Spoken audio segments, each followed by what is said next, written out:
Good afternoon to everyone who is joining right now. My name is Judith, and this is every NG, as you can tell. So this is our daily live video, and on every NG, we bring you details on entertainment stories, sports, national news, foreign news, and we also give you very detailed stories about what is happening in the BBNaija house, because I'm sure you don't want to miss any of the action. So we watch and then we deliver it to you hot. And today I'm bringing the day 39 live video to you. So we are basically going to be discussing everything that the housemates have been up to today. Yep, everything that they've been talking today. And this morning was very hot for Tega, as we all know, because a lot happened both outside and inside the house. Past 2 nights have been a lot for her, if we're going to be honest. And then outside the house, so much is happening as well with her management, her family. So we're going to discuss all that today. We're also going to talk about the distraction that Mazi is facing, because a whole Samson and Delilah moment happened, but we'll talk about that just soon enough. I'd like for you to leave your comments. Let's discuss, let's have fun, because that's how the show runs. So yeah, just leave your comments and I'll respond to them. So now let's talk about today. Let's start with Mazi, because it's very important that we start on that tone. We have to start on a happy tone. So let's talk about Mazi. Mazi is, you know, that he's quite focused, especially the first few weeks of the show. He tried to establish himself as, a worthy competition. And cool, he has been doing that. But along the line, especially with JMK and Queen and Jackie B, small, should I call it distractions? Yeah, let's just use the word distractions for the purpose of this video. So small distractions have been coming up, little feelings popping up here and there. He likes JMK at some point, maybe not enough to want to date her, but he wanted them to be friends with benefits without catching feelings. And like, Mazizi that is talking. Well, he had a conversation with her with JMK, like about being friends with benefits, or has she done it before? I'm like, where are we heading to with this conversation? And then he also told Jackie B that he likes her. We saw that happen like some 2 weeks ago. He received an L, but we move. Now, Queen is also somebody that spends a lot of time with Whitemoney. And it's obvious that maybe she doesn't want like a proper relationship, but she likes him to an extent. And I don't know what happened today. I don't know on what side of the bed Whitemoney woke up. But please, can somebody explain this picture? Because I've been trying to make sense of it. So he woke up, went to the garden. Well, Queen was there as well. So she was trying to, be friendly, and then asked him to help buckle her belt, the thing that holds the microphone and the transmitter, right? And she sat on his legs, like normal. Maybe there's more to it, but to me, I read that as a normal friendly gesture. But Mazi was just like, look at his face. He wasn't having it. He's like, please, Delilah, leave me alone. Oh, my eyes on the 90 million. Don't distract me with any love or any relationship situation. And it was so funny. Like, I had to take multiple shots, because like, what is going on with his face? Who annoyed this guy? Did he have a bad dream?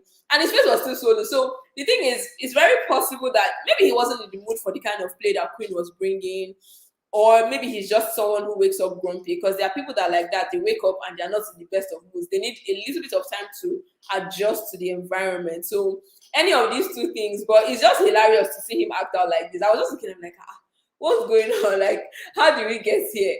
How did we get here? Ebubechukwu Lucy saying chai, my sister chai too. When I saw the picture, I was like, what? The Queen annoyed you? Did you see her in your dream? Maybe she was the one chasing him in his dream. Who knows? Like, for him to react in such a manner, it was just really funny. But maybe he just wasn't in the best of moods, right? All right, so let's move on to something else. And Cross, you see that Cross guy? We can't take him seriously. We cannot take him seriously. And I really don't blame Sasuke for, trying to dabble in both waters with J. Paul and Cross, because today Cross is saying, oh, I really like you, I want us to be something. And then his actions are not measuring up to what he's saying. So today, I know it was Cruz, because Cross is always catching Cruz. Do you guys? He's like the cruise master of the house.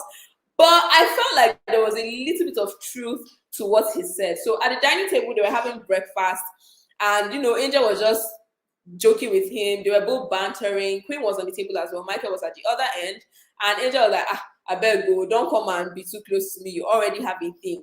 And next thing Cross is like, I beg, I don't know what you're talking about. It's you I like. I'm like, I know we are joking, but let's not joke too much, because people might start to take this thing seriously. How did Angel get into the mix? Do you guys want it to be a square? J. Paul, Sasuke, Cross, and Angel. I don't get it because there's a lot of, I don't know how to explain it, but so much is going on within that square. If Angel is going to be in the square, because there's like Cross liking Sasuke. Sasuke, I don't even know if she likes Cross back the same way he does, but J. Paul is also in the picture, and then you're adding Angel. Please, we're already having enough headache as is, so let's not move into something that we cannot control. But yeah, he said that, and he said that he actually has romantic feelings for Angel. And then Angel is like, I don't get it. How many people will you like? He said he also likes Queen, but Queen, it was obvious that it was just like friendly stuff. But do you guys think that there's an element of truth? Because you know, this is not the first time that Cross is joking like that with Angel. The last time he said he wanted to marry her, they've made out like twice. Once during the game. I think both of them were during the games, actually. They've also had taken showers together. So, is it possible that they are feeling somewhere just under so many layers? I don't know. I can't say, but let me know what you think, because him saying that and saying that, oh, I have romantic feelings for you. I like Queen, but you, I like you romantically. And then Angel was like, what about Sasuke? And he actually said, I liked Sasuke, but that but Kayode did not allow us to finish. And he was even dragging it because he didn't want to say anything. But my little, birdie is telling me that he wanted to mention J. Paul there. Obviously, we know that there's a triangle already. We know that there's a whole thing happening with J. Paul, Cross, and Sasuke. But he didn't mention it now. He just said but we have to fill in the gap. J. Paul, obviously. J. Paul has to be the person. But the truth is, I don't know how much of the truth is in what Cross said, but if it's possible that he likes Angel, because I know that they've been forming close since now. Even outside, his handler is calling her bestie. I'm like, wait, when did this relationship happen? When did it start? When did we get here? But what do I know? Do you think that there's something there between both of them? Are cruise masters, they're always catching cruise, so they might make a good pair if we're being honest. Their personalities are more alike than Cross and Sasuke, so anything can happen. You can be looking for love somewhere and then it's not there, it's actually in the opposite direction. Who knows? Who knows what this house is going to bring? All right, so Love Ere is saying Cross is everywhere in that house with the girls. I mean, the guy has to do what he has to do. It's probably his strategy. He's probably just playing a game, or this is just how he is in real life. Free guy. He has said it before that he has like a free spirit. He mingles with everybody. He was even saying it when he was talking to Sasuke one time. If you remember that conversation where he was saying, yeah, I might be like, it might look like I'm flirting, but that's just how I am. But you are the one I really like. I said, Michelle, no problem. Oh. Let's see how, this pans out. All right, so next thing we're going to be talking about today is Sasuke and J. Paul. And when I saw the pictures of both of them, I understood why Cross was saying what he said, because these two, they said they were sleeping together, obviously just like normal sleeping together, right? And they were in the garden when Biggie asked them to go to the garden. They were there on one small mat. Like, this mat is for one, even one person can't stay there comfortably, but the both of them managed to find a way to lay their heads and their full bodies on both mats. I'm like, if this isn't love, what is? Sharing even the most minute spaces, love that for the both of them. And then when Biggie said everybody should move back in, I don't know how they moved themselves because I didn't see them moving, but it literally looks like they moved in that sleeping position. Can you see? They moved from like mat to the bed and they continued sleeping. And I was like, oh, goodness me. Cross, I feel for you at this point, because imagine someone that you like, you've expressed your feelings for this person, spending a lot of time with someone else. It's going to be hurtful, right? But again, to play devil's advocate, Cross is not doing his best. We've seen J. Paul. J. Paul is always around Sasuke. He has said that he likes Sasuke for the weirdest of reasons, if we're going to be honest, because he said Sasuke looks like his sister. So why are you getting attracted to someone that looks like your sister? I'm confused, but again, not my business. J. Paul and Sasuke's business. However, I find that J. Paul spends a lot of time with Sasuke. He's always asking, are you okay? Have you eaten? Do you want to eat something? Always being around her. Maybe that's what Sasuke likes. But Cross, maybe this minute he's telling you, oh, I really like you. Next minute there's a game. He probably will leave you in that conversation and go and find the next alcohol drink, bring it, and everybody, let's start playing games. He's so distracted. Like, his attention span is so short. So I mean, competition is tough, and it looks like J. Paul is taking lead, but who knows what can happen. I always say that because this Big Brother Naija housemates, they have a way of shocking us. The things that you don't expect, when they bring reunion now, we start hearing things. I'm like, I don't understand. Was it not what I watched? Is it not what both of you said? How is it that the little 2 days that you have after eviction and staying in the hotel, so much can transpire? We saw that happen last season. So I'm just going to keep adding that caveat of who knows what will happen, because I really don't know. Nobody actually knows. Even the housemates don't know. So yeah, Saskia and J-Paul spend lots of time together. And finally, let's come to this part where, but before that, please, I want to ask you people. I want to ask, because I think it's a very important question to ask. What exactly was going on with Whitemoney today? You know, I showed a clip where he was with Queen and he was just looking like, I'm not even in the mood for all this. And I also noticed that he wasn't talking a lot today, save for when he was speaking with Tega, but that was like later on in the day after he had gone to have his bath, you know, he ironed his clothes, just did everything he needed to do. But I noticed that he wasn't in the best of moods. And people were giving so many reasons, like, oh, it's possible that he woke up on the wrong side of the bed, and it's also possible that this, that happened. But there was this thing that he wore when he was ironing his clothes, and I said, Mazi, what's going on? Just look at this picture. Is that a hairnet for sleeping, or a shower cap, or a chef's hat? I really don't know what it is, but he wore it and he was ironing his clothes and he looked so funny. Like, it's so weird how he makes the slightest things look funny sometimes. Like, why are you even dressed like this? This doesn't add up. And he just reminded me of Lakon and that shower cap last year. That was exactly what he reminded me of. Well, I mean, the guy had to protect his hair. He just made his hair. He needs to look fresh for the girls then. So yeah, now let's move on to the sad stories, because the housemates had quite a lot to share today. I'll start with Queen and Nini. So Queen was talking about how she was robbed when she was in school and how that affected her, the kind of PTSD she had. And anyone who has been robbed knows that for like a month, sometimes even more, the slightest things like you'll be startled. So she was basically sharing that and saying that, oh, it affected her a lot. And that was one of the saddest points in her life, because when she even told her mom, who is hypertensive, her mom passed out, she was scared. There was just a whole lot going on with them. Then Nini was talking about her dad, who is late from what she said. God rest his soul. She's saying how he is like the most caring person that there is. He's always making sure that his kids are okay. Typical good father stuff. And she misses him as well a lot and just wants to make him proud. I'm like, oh, this is so cool. Stay away from saga and focus on the game. That will make everything better. But yeah, so she said that. And then Liquor Rose.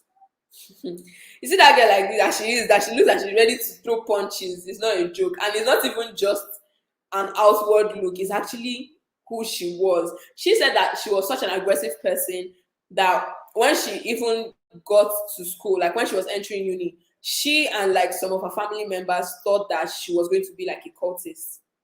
Because according to her, she left secondary school in 2008 and, you know, tried to enter uni. Then at that point, she was aggressive. There was just a whole lot going on with her. She didn't have the best of mentalities at that point. And she was so happy. She was saying that she's grateful for how much she has grown over the years, because if she was still stuck with the Rosalind of 2008, 2009, 2010, she'll probably not be here. She'll probably be, I don't know, somewhere just wasting away. So she was really grateful for that. She was just sharing a lot of things, her struggles with accepting herself as is, beauty, and all whatnot. But I mean, look at Likon now. She's a babe. Although sometimes if you look for her trouble, there's another side to her. Like, her hands are on E for everybody. Everybody finna catch these hands. But outside that, she's doing so well. I feel like, judging for what she has said, she has grown so much from where she used to be, and that's a great thing. Now, Jackie B landed, as she's usually called, spoke about being bullied. Now, this is not the first time she's saying that she went to 7 secondary schools. I can't even imagine how crazy I would use that it would be for someone in secondary school to keep making that move 7 whole times. Sometimes students move from maybe one secondary school to the other, or maybe move secondary schools twice, and they're just unable to catch on for the longest time. So people never even recover from that kind of big shifts. Imagine you enter just one now. Obviously, you're making friends. There are some friends that will be with you from just 1 to SS3. You're tight with this person. And I noticed that, especially in secondary schools, in uni, it can be a little bit different. But in secondary schools, people are still really young, very impressionable. So making friends at that age is not the easiest. Seeing that kids can be mean, if I'm being honest, kids can be mean. They say the meanest things. So for you to find your people is a lot. Now imagine you find your people, and because of maybe one situation or another, maybe your parents have to move, or in Jackie's case, bullying that you couldn't handle anymore. You have to leave those friends and go to a totally new environment where you start from scratch to make friends. Now imagine doing that 7 times. There are 6 years in secondary school. So she probably moved in every class, just 1, just 2, just 3, maybe twice in one class. So because 7 times means twice, you have to move twice in one class. So imagine moving just 1, you've made friends, you have to uproot yourself and move to another environment. You make friends just 2, do that just 3, SS1, SS2, SS3. It was definitely a lot for her. But she said it was a really trying time for her. Her mental health was on -0, but she tried to, do her possible best. And guess what she was being bullied for? She was talking to Boma and Liko. Just guess. This body that people admire now was what she was being bullied for. And it's so, it's really, really weird. You know how beauty standards shift every now and again. Today is like, oh, skinny people are people in vogue. Next tomorrow is like thick people. Next, the day after is like slim thick. You want it's just a whole lot. So I can imagine how she felt then. And then now her body is something that people are even taking drastic decisions like maybe surgery and stuff to get. It would mess with your psyche. But thankfully, she's okay. She said she's fine now. And it also contributed to the quiet Jackie that she is. Now, she said right from time, although she has always been a reserved person, going through bullying definitely made her a bit more quiet. She doesn't like to speak up much. Not speak up per se, but she doesn't like to speak much because it's just I don't want people to that she's relieving that whole trauma of being bullied. And maybe something particularly happened where she spoke up and then someone tried to do something. I don't know, but she said it definitely contributed. Plus, she was naturally a reserved person, so everything is just not a great mix. Anywho, like I said, thankfully she's okay. Then Cross and Tega. Let me show you this picture because I don't know. I really don't know. I really don't know what's going on with these two. So Cross and Tega under the duvet. Tega said that she needed someone to touch her to sleep. I don't even know what that means, but I'm like, sis, we are still trying to do damage control for the last one. Let's not do that. Let us not do that, please. I'm begging you, because out here, your management team working tirelessly to cover your cracks. So calm down. But she can't hear us. She doesn't know what's happening outside. She's just going to do what she's going to do anyway. So she was talking to Cross, and then while Cross said, okay, I can do that, I have soft hands, yada, yada, yada, they sat together and started talking about family. She shared how her brother died due to a careless fight. It wasn't even a fight. Now, she shared the story before. He was owing someone. The person came, didn't even try to say, okay, give me my money. Just stabbed him before he could get treatment. He died. There was just a whole lot going on. So she also said that her dad is a pastor. Did you know that? I did not know that Tega's father was a pastor. So she said her dad was a pastor. And then Cross, I know that, see, I've told you that anytime Cross is talking, he just cruise. The guy does, I'm not even sure he takes himself seriously. I mean, he does sometimes, obviously, but he was saying how he wants to tour the world with the love of his life. That's the kind of life he wants. A life where you just spin the globe, and wherever that is fun that you stop on, you and your life partner moving to the next location. And that's really cool. That's a really cool thing to look forward to. But he didn't sound very serious. And then he was also talking in the kitchen and saying that he does not really have long-term goals like that. His own is anywhere. If he wakes up today, wherever Belle face, now he will go. So whatever the day brings, that's what he's going to work with. And I was like, okay. I mean, I guess that works for some people. So what's our business? Provided you're okay with it, we move. All right. So Joshua is saying this Tega lady, wow, it's just shameless. And for Boma, I never liked him before. So the hatred just hits 96% now. That's intense. That is intense. All right, Joan Susie is also responding, saying that Joshua is speaking her mind. Interesting. People feel so strongly about those. So I know that you've been waiting for us to talk about them. So let's go into that conversation. Okay? like Cardi B will say. All right, so after Tega's husband's speech, now I won't say it's a speech, like a defense. That's how I would say it. You know, he said that whatever his wife is doing, he deserves it because he has cheated on her in their matrimonial home. And I'm like, bro, nobody asked you to say this. You didn't have to wash your dirty linen like this. Say that we should mind our businesses, and we will. But coming out to say, oh, you've cheated on your wife, so you deserve the treatment you're getting, and you even think that she should, like, why you're making the case worse. Now someone was saying, actually, an OAP Dotun was saying that whoever advised AJ Money, that's Tega's husband, to write that whole Instagram post doesn't like him. And that's the truth, because you cannot use a wrong to try and cancel out another wrong. Like, it's, people are not going to say, oh, the entire family is a mess, you know. It would have been better if he just said, look, mind your businesses, me and my wife, we have an understanding, or something else other than saying you've cheated on her in your matrimonial home before. That was just so much, honestly, if you ask me. But who asked me? So GP Black is saying, the thing tire me. My brother, and so we see him. All right, so yeah, they were talking today. Tega and Boma particularly, because obviously, you know, they kissed, they did the whole frolicking thing under the duvet. I don't even want to go into details of what that could be. And there were also reports that they actually had sex, according to what Perry told Queen, who then came to tell Tega that, oh, sis, this is what I heard. Though. Even at that, Queen said, not minding her business, has put herself in trouble. Because, like I said, today, Boma and Tega were speaking, and Tega was like, oh, that this is what Queen said, that why is Queen coming to talk to her? And obviously, you know that Queen and Boma have history. We all know that thing of, you're trying to get to me and Okro, I don't want any feelings, yada, yada, yada. So, obviously, Boma is not going to stay there and defend Queen. Like, they're on the opposite side of this case. So, you're like, oh, that was Queen's business. They were basically bashing Queen. And somehow, because they were talking alone initially, talking about the whole thing. And then Tega is like, okay, so what's her business? She's coming to come and meet me. Why are you coming to meet me? Like, if any other person hears it in this house, it's because of you, because you're the one who is bringing the gist to everybody. And I was like, wait, but what about Perry that brought it to her?